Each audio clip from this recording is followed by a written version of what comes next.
So it's finally December 24th. Christmas is here, and yeah, we're still working. somebody has to work on Christmas, and of course the Gillen and Bengt, they're back at home having a nice old jolly Yule time, but well, that's finally our chance to get in front of the camera and show our pretty faces, because we're of course normally behind the camera. And now you might see why. Well, yeah. No, I thought we'd maybe shortly mention our favorite memory of the year, since that's all Gillen and Bengt have been doing. And I mean, what's been your highlight of the year? I mean, I don't have one clear one. We talked about this before. I had a couple. We've always Bengt and Gillen has already talked about GDC and Spring Showcase, which was great. And you dominating in Call of Duty. and playing Trials with Gillen and Matthias. E3 is always a highlight. I love going to the Sony press conference, big Sony guy, doing The Last of Us, dominating in Halo. But this year my favorite thing was actually at Gamescom, and after the Sony press conference. Great press conference, but afterwards they had a little panel about whether video games are art. They had Shuhei Yoshida, president of Sony Worldwide Studios, who was kind of running the panel. And then they had Kelly Santiago, who used to work at That Game Company, who worked on Flower and Journey. They had Alex Evans from Media Molecule, Little Big Planet. They had the guy who did Unfinished Sworn, which is just out now.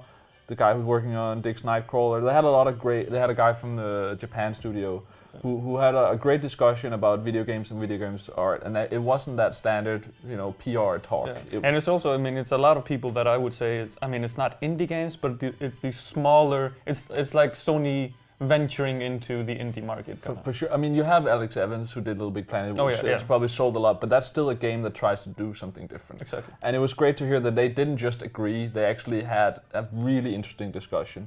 So that was a great experience, and I got to talk to a couple of the guys after the panel was done, which was amazing. What about you? I mean, again, you can always mention all the. There was no TGS this year. So yeah, exactly. I went to Tokyo last year, but this year I went to Hong Kong when they announced the new title for True Crime Hong Kong, Sleeping Dogs, and that was great. I mean, not so great spending 10 hours in a Turkish airport on the way there, but they had a great thing planned where they drove us all around Hong Kong in a kind of a treasure hunt game, where we met up with these actors as gangsters. I think some of them were more typecast than the others. I mean, they didn't have to reach far for acting experience, because they were kind of shady, some of them. But yeah, just having the time to experience Hong Kong and, eating dinner at the 130th floor and shooting something other than interviews as well. Exactly. I mean, of course, we also did interviews, and we have those on the side, and the treasure hunt on the side as well. But it was just because a lot of the time you get to the places, like almost all the London trips is, you come in the morning and you spend all your day and all the morning on the plane and in the taxi. You go to the event, you film for 3 hours, taxi, plane, back, and that's it. But this was actually, we had a whole day of just experience in Hong Kong while still working, so it was kind of...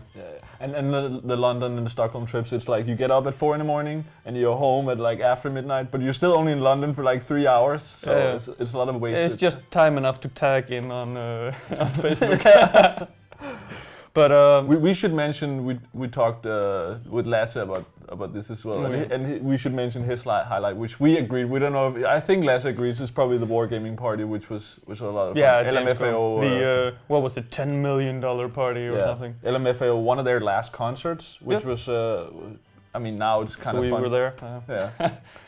But yes, let's get on with the show.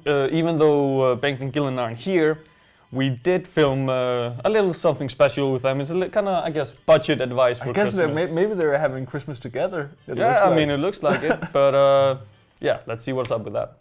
So back by popular demand, at least from the guys in the office, as far as I know, is Cooking with Bengt, your quick guide to fancy food. And today I'm trying to solve the puzzle of creating a quick and easy Christmas dessert. So what you need here, some toast, some chocolate, some crisps, some cheese, and a Toastmaster. That's it. Easy as that. All right, welcome to a very special episode of Guildcraft. Now, I have heard, rumor is, the bank is making something very, very nice for our Christmas calendar, so I thought I'd reciprocate in the manner of the holidays and build something for him, a little gift from the heart, from me to him. Now, I've been playing Minecraft a bit and Skyrim. It looks easy in the video games, must be the same here. So, we need some ingredients. I am going to turn this into pure art. So we have a plate. Do not do it on the table. Your kids, your parents will be very annoyed.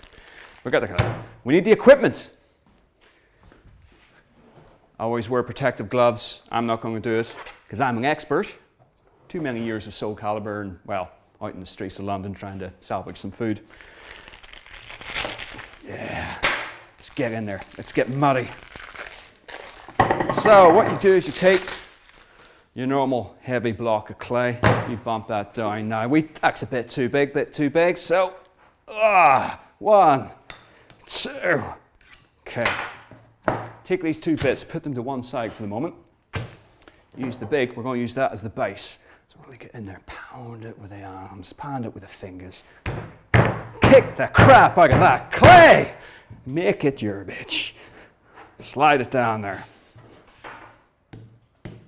Perfect. So what I'm going to start out with, I'm going to lay out a couple of toasts. Yes, so we have the foundation started here, and that's the beauty of the Toastmaster, is that you can do something as simple as you know, just plain toasts, and it will make it into this fantastic creation. So what I'm going to do next is I'm going to use this Nutella. Everyone knows this.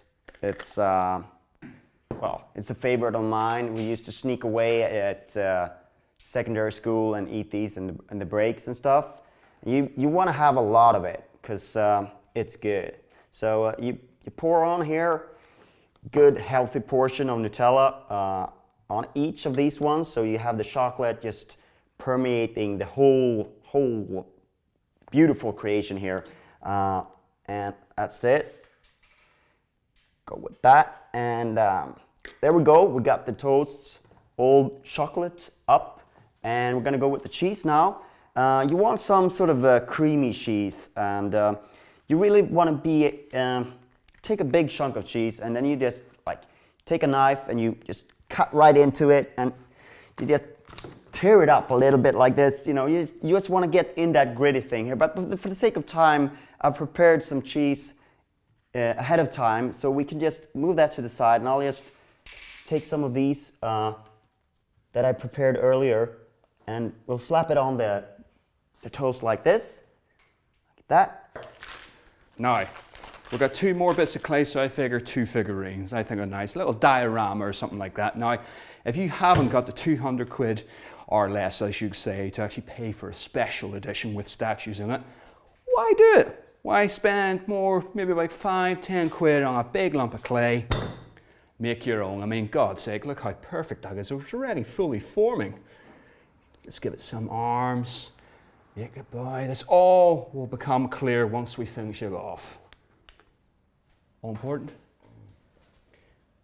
Eyes and a mouth. Yeah, he's not looking very happy. I think we'll add that into a bit of dramatic intensity into our special edition statue diorama. Now, can you guess what it is yet, kids? Do you know? Can you see? Can you wonder? I bet it's all materializing. You're thinking all those great games you've played over the years and thinking this looks exactly like that scene, that defining moment I had in that damn gear. There we go. Look at that. Now, it's all about the smaller details here. So what we need to do is move them away so it doesn't look quite as sexually provocative as it was looking at before. Looking down. Now, we can't put tears in here. But for the moment, look at that. It's so sad. It's like a little puppy at Christmas. Try not to cry. Okay, move them back over here.